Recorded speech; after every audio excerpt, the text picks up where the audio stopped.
Hello guys, मैं हूं आर्यन। आज के इस वीडियो में हम आपको स्टेट बैंक ऑफ इंडिया के यानी एसबीआई के गोल्ड लोन के बारे में कंप्लीट जानकारी देंगे। जैसे कि अगर आप स्टेट बैंक ऑफ इंडिया से अगर गोल्ड लोन लेना चाहते हैं तब आपके पास कौन सा डॉक्यूमेंट रहना जरूरी है, लोन का एलिजिबिलिटी क्राइटेरिया क्या है, लोन का बेसिक फीचर्स और एडवांटेजेस क्या है, लोन का इंटरेस्ट रेट क्या रहेगा, स्टेट बैंक ऑफ इंडिया का गोल्ड लोन का टाइप्स क्या है, रीपेमेंट ऑप्शन क्या रहेगा और साथ में एक एग्जाम्पल के तौर पर भी बताएंगे कि अगर आपके पास एग्जाम्पल के तौर पर अगर 10 ग्राम गोल्ड ज्वेलरी है तब उसके अगेंस्ट में कितना गोल्ड लोन मिल सकता है। तो ये सभी बातें आपको डिटेल्स में बताएंगे, लेकिन इससे पहले अगर आप इस चैनल पर पहली बार आए तो काइंडली चैनल को सब्सक्राइब करें और वीडियो को बिना स्किप किए एंड तक जरूर देखें।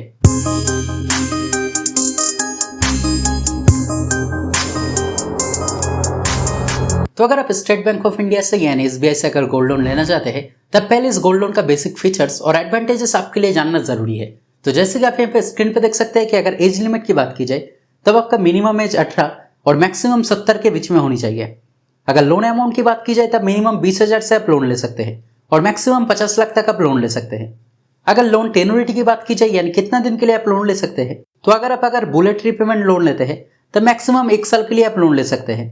तो इसे मैं आगे डिटेल्स में बताऊंगा। और अगर आप किसी अन्य तरह का अगर गोल्ड लोन लेते हैं तब मैक्सिमम 3 साल के बीच में आप लोन ले सकते हैं। अगर गोल्ड एक्सेप्टेंस की बात की जाए तो आपके पास 18 कैरेट या फिर 22 कैरेट गोल्ड ज्वेलरी रहना जरूरी है। और आपके जानकारी के लिए बता दो 24 कैरेट गोल्ड ज्वेलरी एक्सेप्टेड नहीं है। और अगर आपके पास अगर गोल्ड बार या फिर अगर गोल्ड कॉइन भी है तो वो भी एक्सेप्टेड नहीं है। आपके पास गोल्ड लोन लेने के लिए 18 कैरेट या फिर 22 कैरेट गोल्ड ज्वेलरी रहना जरूरी है। अगर इंटरेस्ट रेट की बात की जाए तो गोल्ड लोन के ऊपर जो स्टार्टिंग इंटरेस्ट रेट है वो है 7.50%। लेकिन आपके गोल्ड लोन के ऊपर एग्जैक्ट कितना इंटरेस्ट रेट रहेगा वो कई सारे फैक्टर के ऊपर डिपेंड करता है। जैसे कि आपका गोल्ड लोन का टाइप क्या है, आप कितने अमाउंट का गोल्ड लोन लेना चाहते हैं, तो कई सारे फैक्टर के ऊपर वो डिपेंड करता है। तो एग्जैक्ट आपके लोन के ऊपर कितना इंटरेस्ट रेट रहेगा वो लोन लेने के वक्त ही आपको पता चलेगा। अगर प्रोसेसिंग चार्जेस की बात की जाए तो आपके लोन अमाउंट के ऊपर मैक्सिमम 0.25% तक प्रोसेसिंग चार्जेस लगेगा या फिर मिनिमम 250 रुपया और 18% जीएसटी चार्जेस लगेगा। यानी इन दो अमाउंट में से जो अमाउंट ज्यादा होगा वही एज अ चार्जेस आपको देना होगा। और आपके जानकारी के लिए बता दूं, अगर आप एसबीआई के कस्टमर है और अगर आप एसबीआई के योनो ऐप से अगर गोल्ड लोन अप्लाई करते हैं और उसके बाद अगर आप ब्रांच में जाके गोल्ड लोन लेते हैं तो उस गोल्ड लोन को ऑनलाइन गोल्ड लोन कहा जाएगा। और इस सिचुएशन में आपके गोल्ड लोन के ऊपर प्रोसेसिंग चार्जेस भी नहीं लगेगा। और इसके अलावा गोल्ड वैल्यूएशन चार्जेस लगेगा और स्टैंप ड्यूटी भी लगेगा। और अगर आपका गोल्ड लोन का वैल्यू अगर ज्यादा होता है तो कुछ सिचुएशन में इंश्योरेंस भी लग सकता है। और प्रीपेमेंट या फिर फोरक्लोजर चार्जेस यहाँ पे नहीं लगेगा। यानी लोन लेने के बाद अगर आप प्रीपेमेंट करते हैं या फिर अगर आप टाइम से पहले ही अगर लोन क्लोज करना चाहते हैं तब उस सिचुएशन में चार्जेस नहीं लगेगा। तो चलिए आप जान लेते हैं कि स्टेट बैंक ऑफ इंडिया में कितने तरह का गोल्ड लोन है और आपके लिए कौन सा गोल्ड लोन बेस्ट रहेगा। आपके जानकारी के लिए बता दूं, स्टेट बैंक ऑफ इंडिया में different types of gold loan मौजूद है और सभी गोल्ड लोन के लिए अलग अलग रीपेमेंट ऑप्शन है। तो इसीलिए आपको अपने नीड के हिसाब से सही गोल्ड लोन चूज करना जरूरी है। तो जैसे कि आप देख सकते हैं कि पर्सनल गोल्ड लोन मौजूद है। पर्सनल गोल्ड लोन में रीपेमेंट का ऑप्शन ईएमआई के थ्रू आपको करना होगा। जैसे कि एग्जांपल के तौर पे मान लीजिए कि अगर आप 1 साल के लिए अगर गोल्ड लोन लेते हैं तब 1 साल में आपके गोल्ड लोन के ऊपर जितना भी इंटरेस्ट रहेगा, इंटरेस्ट अमाउंट और प्रिंसिपल अमाउंट 1 साल के टाइम के लिए वो डिवाइड हो जाएगा और मंथली बेसिस पे आपको ईएमआई के थ्रू आपको रीपेमेंट करना होगा। यानी पर्सनल गोल्ड लोन के लिए आपको प्रिंसिपल और इंटरेस्ट अमाउंट दोनों ही अमाउंट हर महीने ईएमआई के थ्रू आपको पेमेंट करना होगा। और जितना टाइम के लिए आप लोन लेंगे वो टाइम खत्म होने के बाद आपका लोन अमाउंट 0 हो जाएगा और उसके बाद अगर आप चाहे तो गोल्ड छुड़ा सकते हैं। और पर्सनल गोल्ड लोन सभी कस्टमर के लिए अवेलेबल है। उसके बाद यहाँ पे मल्टीपर्पज गोल्ड लोन दिया गया है। सेम प्रोसेस यहाँ पे दिया गया है। यानी मल्टीपर्पज गोल्ड लोन के लिए भी ईएमआई के थ्रू आपको रीपेमेंट करना होगा। लेकिन आपके जानकारी के लिए बता दूं, multipurpose gold loan only businessman के लिए दिया जाता है। यानी अगर आप बहुत ज्यादा अमाउंट का अगर गोल्ड लोन लेना चाहते हैं तभी आपको मल्टीपर्पज गोल्ड लोन दिया जाएगा। उसके बाद रियल्टी गोल्ड लोन अवेलेबल है। रियल्टी गोल्ड लोन केवल उन्हीं कस्टमर के लिए दिया जाता है जिन्होंने ऑलरेडी एसबीआई से होम लोन लिए हैं। यानी अगर आप एसबीआई से अगर होम लोन लिए हैं तभी आप as a top up realty gold loan ले सकते हैं और बाकी कस्टमर के लिए रियल्टी गोल्ड लोन नहीं दिया जाएगा। उसके बाद बुलेट रीपेमेंट ऑप्शन दिया गया है जो कि काफी फेमस है। बुलेट रीपेमेंट भी सभी कस्टमर के लिए दिया गया है। बुलेट रीपेमेंट ऑप्शन में हर महीना आपको इंटरेस्ट भी नहीं देना होता है और प्रिंसिपल अमाउंट भी नहीं देना होता है। जैसे कि एग्जांपल के तौर पे मान लीजिए कि अगर आप 6 महीने के लिए अगर गोल्ड लोन लेते हैं बुलेट रीपेमेंट ऑप्शन में, तब 6 महीना खत्म होने तक किसी भी महीने में आपको प्रिंसिपल अमाउंट या फिर इंटरेस्ट अमाउंट देने की जरूरत नहीं है। 6 महीना बाद आपका टोटल इंटरेस्ट और प्रिंसिपल अमाउंट देके आप गोल्ड छुड़ा सकते हैं या फिर अगर आप चाहे तो 6 महीना बाद आप इंटरेस्ट अमाउंट पे करके गोल्ड लोन को फिर से रिन्यूअल कर सकते हैं। और जैसे कि हमने आपको पहले ही बताया है कि केवल बुलेट रीपेमेंट ऑप्शन के लिए आप मैक्सिमम 1 साल के लिए लोन ले सकते हैं और बाकी किसी भी तरह का अगर गोल्ड लोन आप लेते हैं तब मैक्सिमम 3 साल के लिए आप लोन ले सकते हैं। उसके बाद लिक्विड गोल्ड लोन दिया गया है जो कि काफी फेमस है। इस गोल्ड लोन में आप जितना भी टाइम के लिए अगर आप लोन लेते हैं, एग्जाम्पल के तौर पे मान लीजिए कि अगर आप 1 साल या फिर अगर आप 2 साल के लिए अगर गोल्ड लोन लेते हैं, तब हर महीना केवल आपको इंटरेस्ट ही देना होगा। और इस गोल्ड लोन का और एक सुविधा है कि एग्जाम्पल के तौर पे मान लीजिए कि अगर आप 1 लाख का अगर गोल्ड लोन अगर 2 साल के लिए लेते हैं और मिडिल में किसी भी टाइम के लिए अगर आप चाहे तो पार्ट रीपेमेंट कर सकते हैं। जैसे कि मान लीजिए कि अगर आप 1 लाख का अगर गोल्ड लोन अगर 2 साल के लिए लेते हैं, उसके बाद किसी भी टाइम पे जैसे कि मान लीजिए 2 महीना या फिर 4 महीने बाद अगर आप 50,000 अगर रीपेमेंट करते हैं या फिर कोई भी अमाउंट आप रीपेमेंट करते हैं, तब रिमेनिंग जितना अमाउंट रहेगा उसके ऊपर ही आपको इंटरेस्ट देना होगा, यानी आपका इंटरेस्ट अमाउंट कम हो जाएगा। और इसके अलावा एग्रीकल्चरल गोल्ड लोन मौजूद है जो कि केवल फार्मर्स के लिए दिया गया है और केवल एग्रीकल्चरल गोल्ड लोन के लिए ही ईएमआई ऑप्शन भी दिया गया है, बुलेट रीपेमेंट ऑप्शन भी दिया गया है और सीजनल रीपेमेंट ऑप्शन भी दिया गया है।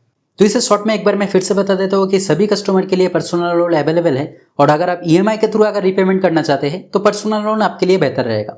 और मल्टीपर्पज गोल्ड लोन केवल उन्हीं लोगों को दिया जाएगा जो ज्यादा अमाउंट का गोल्ड लोन लेना चाहते हैं, जो कि बेसिकली बिजनेसमैन है।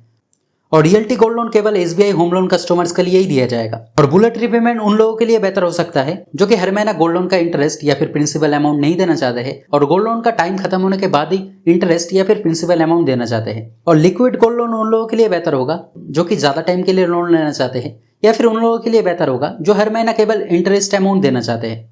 और किसान के लिए एग्रीकल्चरल गोल्ड लोन बेस्ट है जिसका इंटरेस्ट भी कम होता है।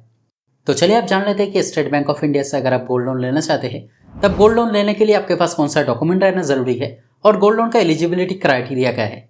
तो जैसे कि आप देख सकते हैं कि अगर एलिजिबिलिटी क्राइटेरिया की बात की जाए तो इंडियन सिटीजन होना जरूरी है। और जैसे कि हमने आपको पहले ही बताया कि आपका मिनिमम एज 18 से लेकर मैक्सिमम 70 के बीच में होनी चाहिए और इनकम प्रूफ की जरूरत नहीं है और आपका सिविल स्कोर भी रिक्वायर्ड नहीं है।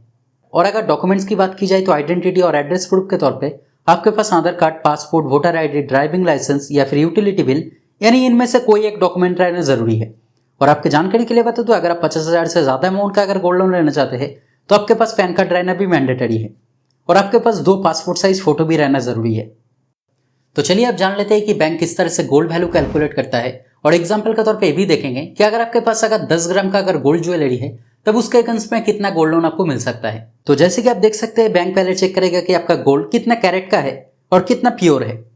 तो एग्जाम्पल के तौर पे मान लीजिए कि अगर आपका गोल्ड अगर 18 कैरेट है तो 18 कैरेट गोल्ड में 75% एक्चुअल यानी प्योर गोल्ड रहता है और बाकी 25% दूसरा किसी भी तरह का मेटल जैसे कि जिंक, कॉपर, सिल्वर यानी दूसरा किसी भी तरह का मेटल रहता है। तो 18 कैरेट गोल्ड के लिए 75% एक्चुअल गोल्ड यानी प्योर गोल्ड माना जाएगा और 22 कैरेट गोल्ड में 91.6% एक्चुअल गोल्ड यानी प्योर गोल्ड रहता है और बाकी 8.4% दूसरा मेटल रहता है। तो एग्जाम्पल के तौर पे अगर आपके पास अगर 18 कैरेट का अगर 10 ग्राम गोल्ड ज्वेलरी है तो उसमें से 75% यानी 7.5 ग्राम प्योर गोल्ड बैंक कंसिडर करेगा। और अगर आपके पास अगर 22 कैरेट गोल्ड का अगर 10 ग्राम गोल्ड ज्वेलरी है तब बैंक उसे 91.6 ग्राम एक्चुअल गोल्ड यानी प्योर गोल्ड कंसिडर करेगा, यानी 9.16 ग्राम प्योर गोल्ड कंसिडर करेगा। तो एग्जाम्पल के तौर पे मान लीजिए कि अगर आपके पास अगर 22 कैरेट का गोल्ड है, उसके बाद बैंक देखेगा कि लास्ट 30 दिन में 22 कैरेट गोल्ड का एवरेज प्राइस कितना है और बैंक ये भी देखेगा कि आप जिस दिन गोल्ड लोन लेना चाहते हैं उसके पहले दिन का 22 कैरेट गोल्ड का क्लोजिंग प्राइस क्या है। तो इन दो अमाउंट में से जो अमाउंट कम होगा उसे ही बैंक कंसिडर करेगा। तो एग्जांपल के तौर पे मान लीजिए कि अगर आपके पास 22 कैरेट गोल्ड का अगर 10 ग्राम गोल्ड ज्वेलरी है और लास्ट 30 दिन का अगर एवरेज प्राइस अगर 9,000 है तो 9.16 ग्राम इंटू 9,000 यानी आपका total gold value according to bank होता है 82,440 रुपीज। उसके बाद आरबीआई का रूल्स एप्लीकेबल होगा यानी एलटीवी रूल्स। एलटीवी रूल्स का मतलब है लोन टू वैल्यू अमाउंट, यानी आपका गोल्ड का वैल्यू जितना होगा बैंक मैक्सिमम उसका 75% तक आपको गोल्ड लोन दे सकता है, जो कि आरबीआई का रूल्स है। तो इस सिचुएशन में 82,440 का जो 75% अमाउंट है वो है 61,830 रुपीज।